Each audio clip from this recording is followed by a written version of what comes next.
Question: find determinant of matrix B 1 1 minus 2 3.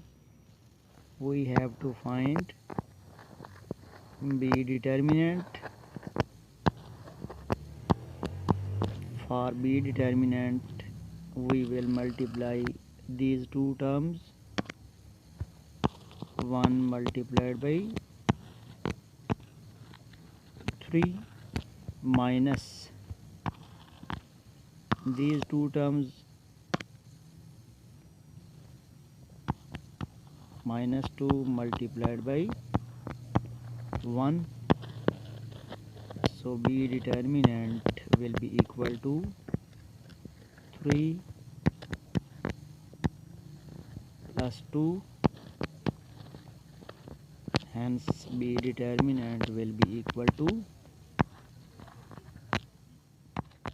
5.